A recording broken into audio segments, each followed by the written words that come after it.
Polisi berhasil meringkus pencuri pintu aluminium kantor Kementerian Haji dan Umroh Palembang. Aksi pelaku terekam kamera pengawas.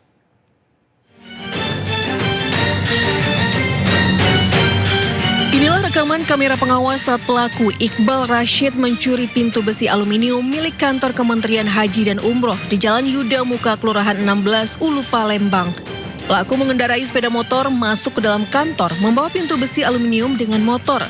Berbekal rekaman CCTV, unit reskrim Polsek Seberang Ulu 2 Palembang berhasil meringkus pelaku di persembunyiannya, serta mengamankan barang bukti hasil kejahatan pelaku yang dijual Rp150.000. Khusus pencurian, yaitu dengan TKP di kantor Dinas Haji dan Umroh di Kelurahan 16 Ulu. Modus pelaku memasuki pekarangan yang telah terkunci dengan menggunakan kendaraan sepeda motor. Lalu terdapat di CCTV pelaku membawa pintu aluminium yang masih kondisi baru yang mau dipasang. Atas perbuatannya pelaku terancam hukuman 4 tahun penjara. Sebuah rumah di Kabupaten Sidrap, Sulawesi Selatan yang menjadi tempat perekrutan dan penampungan pekerja penipuan online atau PASOBIS digerebek polisi. Dalam pengungkapan ini, polisi menemukan 11 orang termasuk 3 anak di bawah umur yang diduga menjadi korban eksploitasi.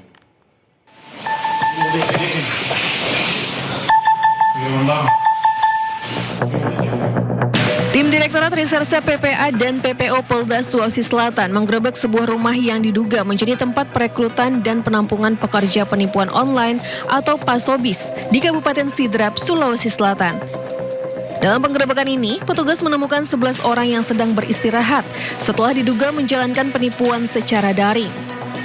Bahkan 3 orang diantaranya masih berstatus anak di bawah umur, masing-masing berusia 14 sampai 16 tahun, sedangkan 8 orang lainnya merupakan orang dewasa. Petugas juga mengamankan dan memasang garis polisi di pondok gazebo yang dijadikan tempat tinggal atau penampungan para pekerja. Hasil penyelidikan sementara mengungkap para pekerja direkrut dari berbagai daerah dengan iming-iming pekerjaan dan gaji tinggi. Petugas juga menangkap seorang pria berinisial HA, umur 26 tahun yang berperan sebagai perekrut. Diketahui praktik ini telah berlangsung selama 8 bulan dan kini petugas masih mengembangkan penyelidikan untuk mengungkap aktor utama serta jaringan lainnya. Selain mengamankan sejumlah orang, polisi juga menyita sejumlah barang bukti berupa 13 telepon genggam hingga 2 unit sepeda motor. Bahwa anggota menemukan sebanyak 11 orang yang sementara beristirahat setelah melakukan tindak pidana yakni penipuan. Adapun diantaranya 3 orang anak laki-laki, 8 orang pria dewasa, yang mana para pekerja anak dan pekerja dewasa masing-masing beristirahat di pondok gazebo, tempat bekerja, sekaligus tempat tinggal. Akibat perbuatannya, pelaku dijerat pasal berlapis tentang pemberantasan tindak pidana perdagangan orang serta Undang-Undang Perlindungan Anak. Petugas kini masih dalam kemungkinan adanya korban maupun pelaku lain dalam jaringan ini. Wanita paruh baya ditemukan tewas di kamar kontrakan di Grogol, Petamburan, Jakarta Barat. Jasad korban ditemukan setelah warga curiga melihat darah menetes dari plafon hingga ke kamar di bawahnya.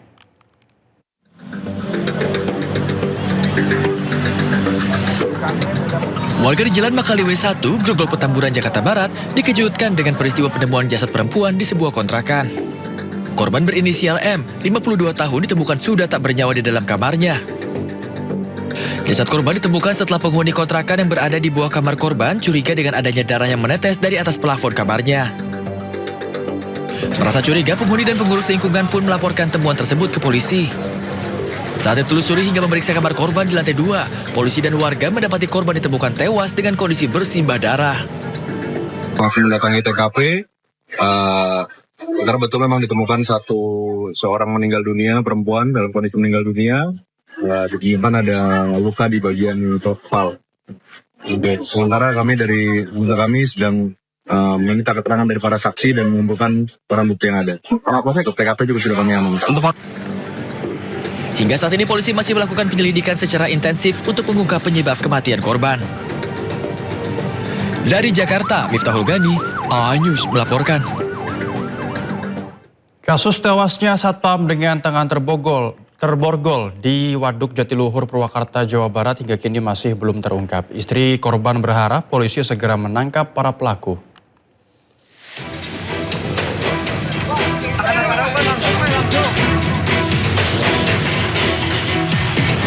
Suasana duka masih menyelimuti kediaman Sumarna, Satpam Perum Jasa Tirta II yang ditemukan tewas dengan tangan terborgol di Waduk Jatiluhur, Kabupaten Purwakarta, Jawa Barat. Istri korban, Siti Maryam, masih belum bisa menerima kepergian suaminya yang selama ini merupakan tulang punggung keluarga. Semasa hidupnya, Sumarna dikenal sebagai sosok bertanggung jawab dan pekerja keras. Sumarna juga dikenal aktif dalam kegiatan sosial dan lingkungan sekitar. Sekarang itu harus mulai berpikir gitu ya, gimana gitu ke depannya untuk membiayai kedua anak saya gitu ya. Mungkin saya harus bekerja mungkin ya, karena kan sudah tidak ada yang membiayai lagi. Ya, dia orangnya baik, sangat bertanggung jawab sama keluarga, orangnya bersosialisasi juga di masyarakat ya. Kebetulan kan sebagai satpam kan almarhum juga sebagai limas ya, dan dulunya di desa gitu. Baik, pekerja keras gitu, alhamdulillah. Sementara paman korban menilai kondisi kematian Sumarna janggal. Pasalnya, borgol yang dibuat untuk mengikat korban merupakan perlengkapan kerja saat bertugas. Dalam keadaan tangan terborgol, borgol yang dia bawa sendiri, yang dia sebagai petugas security kan bawa borgol kan. Nah, cuman kuncinya ada di saku, kok masa dia bisa borgol sendiri. Hanya kalau memang betul adanya sebuah kriminal, ya diuruslah dengan tuntas supaya istilahnya hal-hal seperti ini tidak terjadi lagi. Dalam keadaan berduka, pihak keluarga menyerahkan sepenuhnya kasus ini ke pihak kepolisian, berharap para pelaku segera tertangkap. Dari Purwakarta, Jawa Barat, Irwan Ainus melaporkan. Sudah sepekan polisi masih belum bisa memecah misteri kematian Sumarna. Polisi mengaku minimnya saksi dan tidak ada CCTV jadi kendala proses penyelidikan.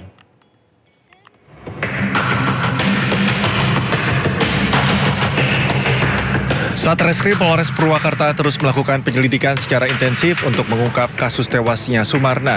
Petugas keamanan PJT 2 yang ditemukan meninggal dunia di perairan Tanggul Hayat, kawasan Waduk Jatiluhur, Purwakarta, dengan kondisi kedua tangan terborgol. Hingga saat ini penyidik masih mengumpulkan barang bukti dan keterangan saksi untuk menangkap pelaku.